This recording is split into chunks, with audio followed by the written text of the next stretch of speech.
Mesdames et messieurs, bonjour et bienvenue sur notre chaîne YouTube. L'information en Afrique et dans le monde en continu.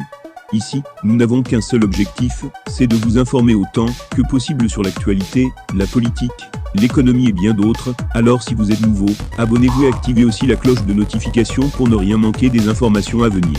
Cela étant fait, on commence. Nous tenons à rappeler que les images utilisées dans nos notes d'information sont à titre illustratoire.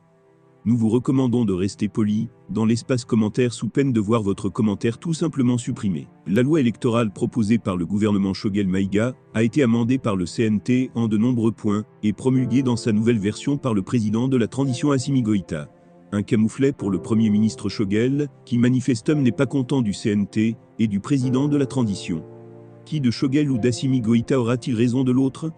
Le Premier ministre Choguel Kokala Maïga, issu du comité stratégique du M5 RFP, le mouvement à la pointe de la contestation populaire contre le régime de Ibeka, est un homme politique très futé et opportuniste.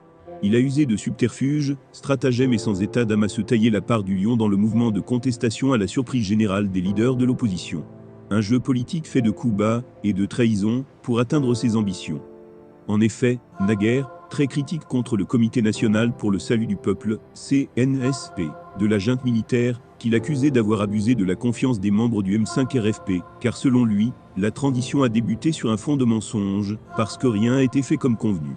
Évidemment sous-entendu que le partage du gâteau n'a pas été fait comme convenu.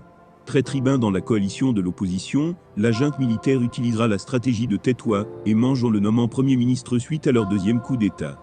Et contre toute attente, le patron du mouvement patriotique du renouveau, MPR, devient amnésique et prêche la bonne parole pour la chapelle du CNPS et son chef Assimi Goïta. Cependant, de son piédestal de Premier ministre, il opte pour les discours populistes contre l'Occident, en l'occurrence la France. Un discours qui fait tache d'huile dans les agoras d'Afrique francophone. Il s'est érigé en grand défenseur des intérêts du Mali.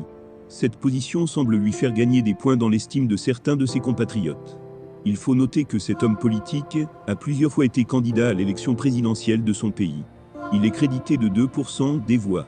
Son nouveau statut est une aubaine, une opportunité qu'il tient d'une main de fer pour se hisser au sommet du pouvoir exécutif, tel est son rêve.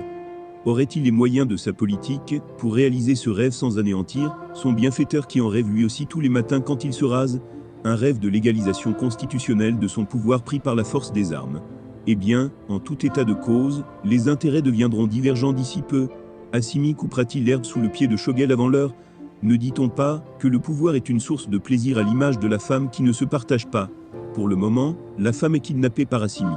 Et Choguel n'a pas encore dit son dernier mot.